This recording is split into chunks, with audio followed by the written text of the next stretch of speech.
Bonjour, bienvenue dans Poire et Cahuète, le podcast de Slate.fr dédié à l'actualité des idées. Je suis Hélène Decomer, rédactrice en chef de Slate, et j'anime ce podcast comme toujours avec Jean-Laurent Casselli, journaliste et essayiste. Salut Jean-Laurent. Salut Hélène. Alors aujourd'hui nous abordons l'un des sujets, sinon le sujet qui divise le plus les universitaires et intellectuels français depuis maintenant plusieurs années. Il s'agit de la place qu'occupe la catégorie raciale dans les sciences sociales. Alors, bien que les races n'existent pas au sens biologique, le concept de race est utilisé, mobilisé, comme on dit, en sciences sociales. C'est un sujet qui pourrait sembler assez technique et ne concerner que quelques universitaires, mais qui s'invite de plus en plus régulièrement dans les grands médias.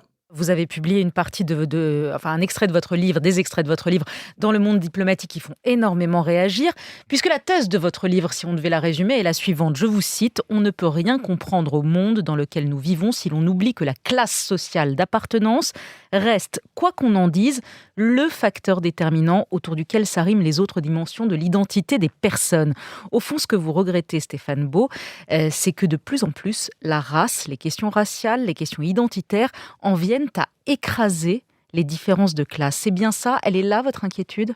Oui, notre inquiétude, oui, c'est exactement ça. Ça résume bien une partie du propos du livre. Nous sommes tous traversés en tant qu'individus par des institutions auxquelles on appartient, institutions scolaires, institutions sportives, institutions culturelles. Donc on voit bien que dans ce type de travaux des jeunes chercheurs en sciences sociales, on a un écrasement, effectivement, une variable que moi j'appelle bulldozer, qui emporte tout sur son passage et qui ne permet pas de comprendre la texture fine du monde social. Et c'est notre travail, comme historien, comme sociologue, justement, de rendre compte de la complexité du monde social. Elle écrase, mais est-ce qu'elle est, selon vous, majoritaire? Alors, on vient d'entendre Stéphane Beau, sociologue, qui répondait à Léa Salamé dans une des matinales les plus écoutées de France, celle de France Inter. C'était début février. Stéphane Beau vient de publier avec Gérard Noiriel, historien et directeur d'études à l'EHESS, un livre qui fait grand bruit, Race et sciences sociales, et c'est sur les usages publics d'une catégorie. C'est sorti chez Agone. Et c'est cet événement éditorial qui a remis une pièce, et pas des moindres, dans la machine. D'ailleurs, toute cette histoire a démarré avec la publication d'un article très remarqué début janvier. Oui, donc c'était dans le numéro de janvier du Monde diplomatique, un article intitulé « Impasse des politiques identitaires ». Et c'était signé donc Gérard Noiriel et Stéphane Beau. Les deux auteurs déploraient le fait que les questions raciales et décoloniales, comme on dit, occulteraient désormais les facteurs sociaux, et ils dénonçaient l'importance prise par les, je les cite, polémiques identitaires. Ils déploraient l'américanisation de la vie publique et surtout ils dénonçaient l'impasse dans laquelle conduirait le fait de considérer la couleur de peau comme un facteur déterminant dans les imbrications sociales. Alors, cet article a entraîné une levée de boucliers sur Twitter de la part de chercheurs et de militants qui se sont insurgés contre cette publication, qui ont même reproché au monde diplomatique d'avoir accepté un tel papier. Et ils n'en étaient en fait pas au bout de leur peine, puisque cet article n'était que les bonnes feuilles d'un livre qui est sorti quelques semaines plus tard, donc le fameux Race et sciences sociales, signé toujours de Beau et Noiriel. Alors, dans ce livre, Beau et Noiriel déplorent deux choses. D'un côté, le fait de mobiliser autant la question raciale dans les travaux sociologiques actuels, et de l'autre, le fait que ces travaux ne soient pas menés correctement, disent-ils, c'est-à-dire pas de manière orthodoxe en sciences sociales, qui ne soient pas menés de manière empirique. Oui, il faut dire que les deux auteurs ne sont pas n'importe qui. Gérard Noiriel, né en 1950, historien, est l'auteur du Creuset français, un ouvrage pionnier de l'histoire de l'immigration. Stéphane Beau est un sociologue, né en 1958, spécialiste des milieux populaires et du mouvement ouvrier. Ce sont deux intellectuels de gauche, engagés comme ils se présentent eux-mêmes, et qui en prennent, on peut le dire, plein la gueule depuis quelques semaines. Alors beaucoup espéraient ou redoutaient un livre de combat après le teasing de l'article du Monde Diplo de janvier. Bon, en fait, ce n'est pas vraiment le cas, puisqu'on se retrouve avec un livre complexe, érudit, assez subtil selon moi, qui prend son temps pour arriver à la question qui nous intéresse, et qui ne répond donc pas totalement aux attentes qu'il a générées, tout en provoquant la colère des milieux visés. Alors, dans cet ouvrage, il y a trois grandes parties. La première aborde la question raciale sous la Troisième République. La troisième est une longue analyse de l'affaire des quotas ethniques dans le foot français telle qu'elle fut révélée par Mediapart. Il n'y a donc que la partie centrale qui concerne le sujet du tournant identitaire, puisque c'est la thèse principale de Noiriel et Beau, celle d'un remplacement progressif des approches sociales par le prisme, on va dire, racial, culturel ou identitaire. On va d'ailleurs entendre l'un des auteurs, Gérard Noiriel, s'en expliquer au micro de France Culture. Ça, c'est encore un faux débat. On nous a mis dans cette espèce de débat ou pour la race ou pour la classe. On montre dans ce livre que les choses sont beaucoup plus compliquées. Je veux dire, c'est comme tous ces termes, intersectionnalité, etc. Ça veut dire quoi, intersectionnalité? Je ne sais pas. Officiellement... je comptais un peu sur vous. Oui. D'accord. Moi, d'après ce que j'ai pu comprendre, c'est donc que les partisans d'intersectionnalité considèrent qu'il faut combiner 3 types de critères: la race, le genre et la classe sociale. Bon. C'est-à-dire qu'il y a différents modes de domination. Voilà, et donc il faut articuler ces 3 types de critères. Bon, moi je dis que dans certaines recherches, c'est pertinent. On voit des recherches qui ont utilisé ce concept et qui aboutissent à d'autres choses. Mais on ne peut pas faire la clé qui ouvrirait toutes les serrures. Ça n'existe pas dans notre milieu.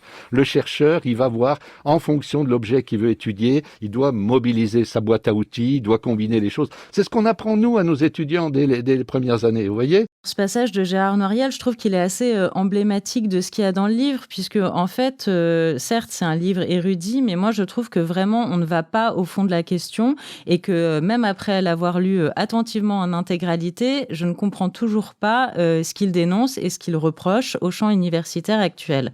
C'est-à-dire que, en fait, dans ce livre, tout fonctionne par oui, mais. Les auteurs reconnaissent que, bien sûr, il y a des discriminations, encore heureux, mais bon, il ne faut pas mobiliser le concept de race pour les analyser. Ou alors, de temps en temps, c'est pertinent, mais pas tout le temps. Quand est-ce que ça ne l'est pas? On ne sait pas. Ils ne vont pas à ce niveau-là de précision. Ils reprochent à la génération de chercheurs actuels de mobiliser le concept de race, sauf qu'ils ne définissent même pas ce qu'est ce concept-là. Donc, finalement, on comprend vraiment pas très bien ce qui leur est reproché. Et puis, même dans cet exemple-là, on entend Noiriel dénoncer l'intersectionnalité, sauf que dans le livre, ils expliquent bien, les 2 auteurs, que pour que le concept de race soit pertinent, il faut le croiser avec d'autres facteurs. Typiquement, c'est ça l'intersectionnalité.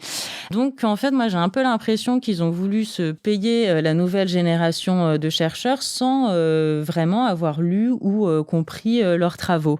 Au final, on a un livre assez dense, mais qui ne traite pas vraiment, je trouve, le fond de la question. C'est une sorte d'accroche hyper subversive, mais un contenu décevant, un peu le clickbait 2021 des sciences sociales. Je ne serais pas aussi catégorique. Je pense qu'il y a plusieurs dimensions dans ce livre.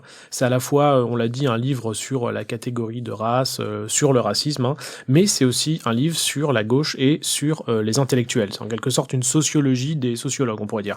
Ce que les auteurs montrent, c'est qu'en fait, c'est toute la société française qui est devenue plus sensible aux thématiques identitaires depuis les années 70-80.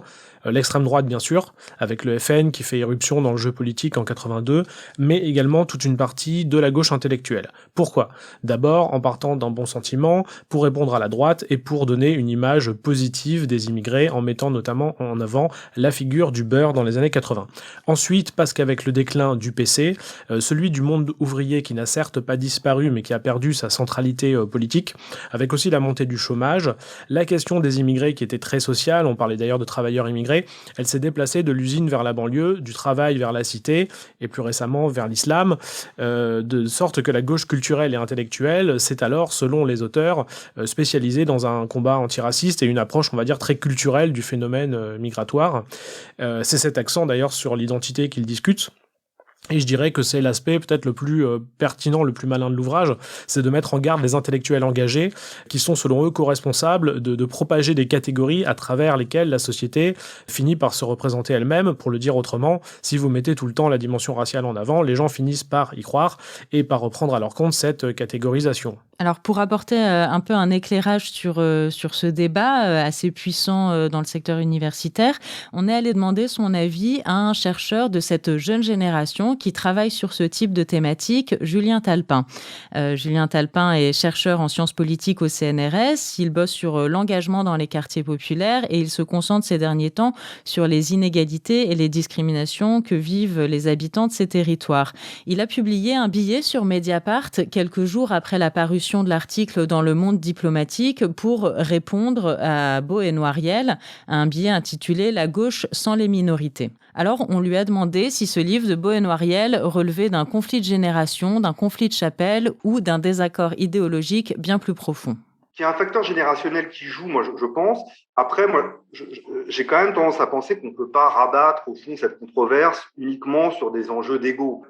Beau et Noiriel ont une reconnaissance universitaire qui est indéniable, ont aussi une reconnaissance médiatique qui est très forte. Hein, si on pense même l'histoire populaire de la France qui a sorti Noiriel l'année dernière, qui a été très médiatisée, etc. Donc, ils n'ont pas de problème de ce point de vue-là. Néanmoins, le facteur générationnel joue pas, à mon sens, peut-être pas tant à l'égard de justement des gens qui citent des Fassin ou des Patrick Simon ou des Papendiaï, etc. Qu'à l'égard de la génération d'après que je citais justement, où là, on a l'impression que Beau et Noiriel se retranchent un peu sur leur précaré et ne veulent pas laisser la place à ceux qui arrivent, en fait. Hein. Et donc, il y a quand même un peu ce truc-là de gens qui ont un peu fait leur temps et qui ont du mal à intégrer les apports de nouveaux travaux de sciences sociales. Il y a quand même cet élément-là. Mais après, moi, je rabattrais pas ça principalement sur un enjeu de défense de position ou même d'ego, et davantage, en fait, sur quand même, je pense, des enjeux politiques, parce que ça traverse quand même leur rapport à la gauche, au mouvement ouvrier, des enjeux politiques, idéologiques, et derrière de grilles d'analyse sociologique de compréhension du monde social. Oui, en lien avec ce sujet, signalons d'ailleurs la parution d'un ouvrage collectif de 7 chercheurs, dont Julien Talpin, notre invité, L'épreuve de la discrimination, enquête dans les quartiers populaires, et c'est paru aux presses universitaires de France.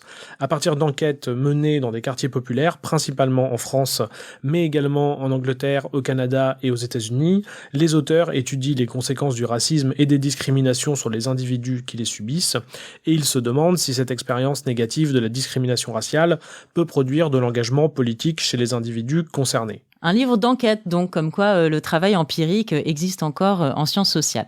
Alors, pour en revenir au livre de Beau et Noiriel, on ne sait pas exactement pourquoi est-ce qu'il sort aujourd'hui. Il semblerait que la parution a été retardée de quelques mois à cause du Covid.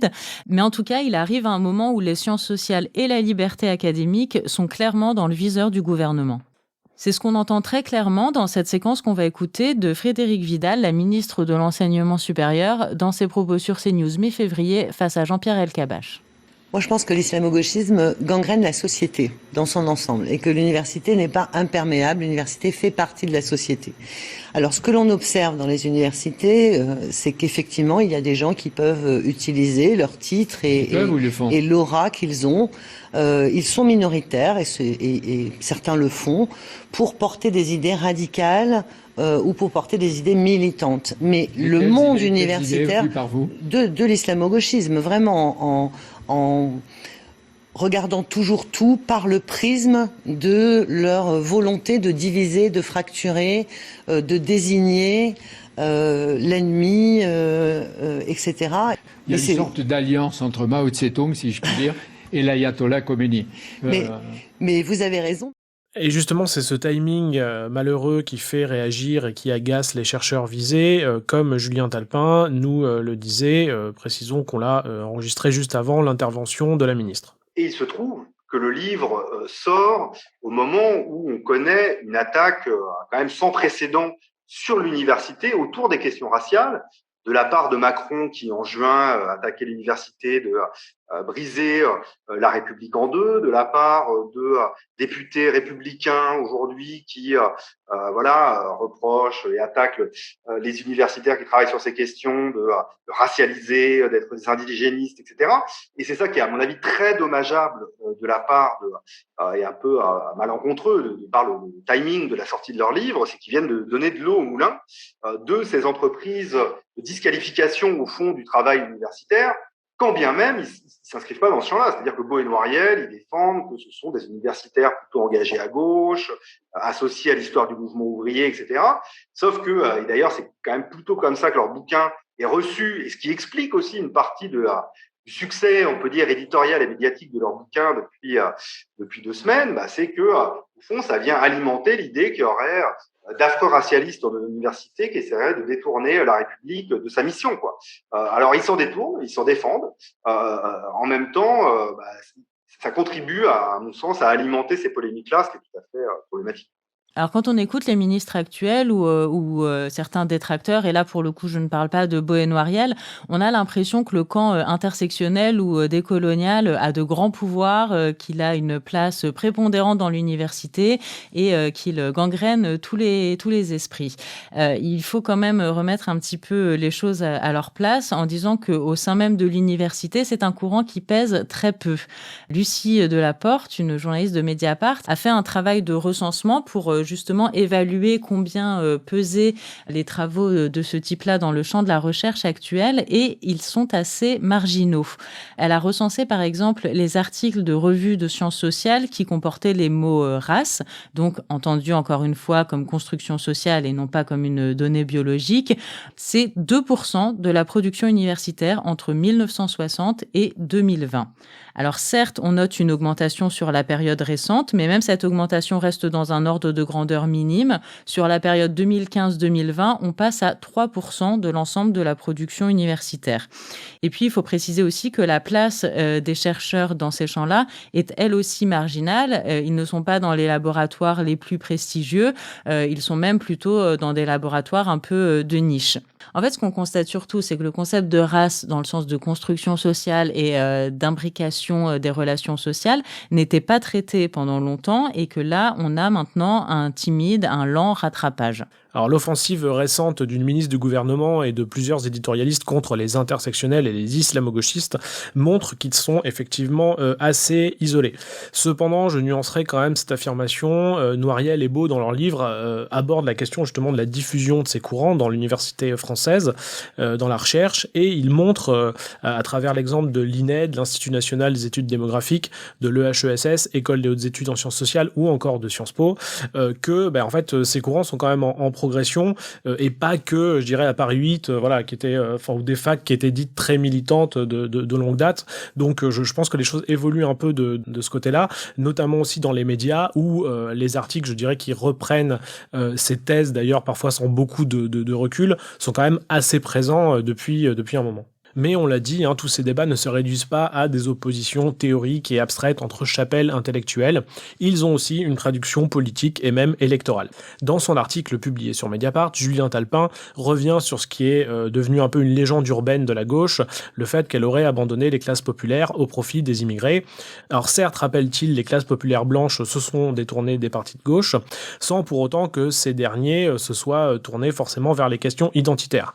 On a donc demandé à Julien Talpin si cette mise en avant des thématiques raciales, notamment par les partis politiques, ne risquait pas de faire advenir en réaction finalement une catégorie de blancs, de petits blancs, comme on l'a vu lors de l'élection de Donald Trump en 2016. C'est clairement vrai à un niveau théorique. C'est-à-dire qu'on ne peut pas penser les inégalités raciales uniquement du côté de ceux qui les subissent et indépendamment de ceux qui, d'une certaine façon, en bénéficieraient, qui sont pas forcément uniquement les blancs, en fait. C'est les gens qui sont situés dans une position de pouvoir institutionnelle ou autre. Et donc, il faut penser la blanchité pour pouvoir penser dans sa totalité les questions raciales.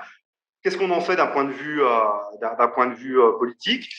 C'est une bonne question. Moi, ce pourquoi je plaide, c'est de dire, moi, je pense qu'il y a une forme de, on va jamais jusqu'au bout, en fait, quand on va sur ce terrain-là, en fait, d'un point de vue politique. Mais il y a cette idée que nécessairement, si on a un agenda d'égalité raciale trop avancé, on perdrait nécessairement les classes populaires blanches.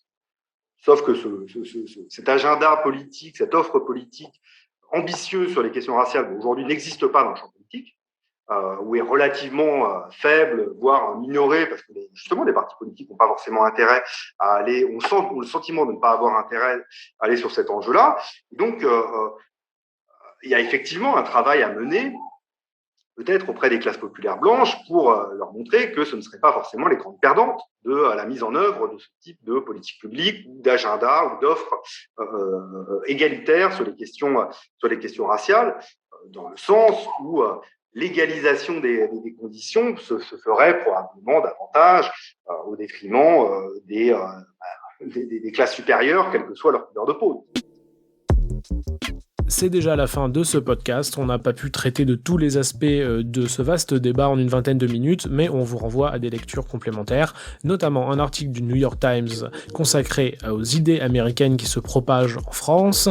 Signe de l'importance du sujet, il a été traduit en français sur le site du New York Times. Et précisons que Pierre-André Taguieff, qui fait partie des intellectuels assez remontés contre le racialisme, a été interviewé dans le New York Times, qu'on en a retenu qu'une ou deux citations, mais le site Telos republie l'intégralité de l'interview de Taguieff par le journaliste du New York Times. Et moi, je vous renvoie à un article très complet de Chloé Leprince paru sur le site internet de France Culture. Identité et race, le débat peut-il être autre chose qu'un champ de mines ? Spoiler, non. Merci Jean-Laurent pour ce nouvel épisode de Poire et Cahuète. Merci Hélène et à bientôt. Retrouvez Poire et Cahuète sur slate.fr ou sur votre application de podcast préférée. Si vous avez aimé Poire et Cahuète, n'hésitez pas à vous abonner, à nous mettre 5 étoiles et à en parler autour de vous.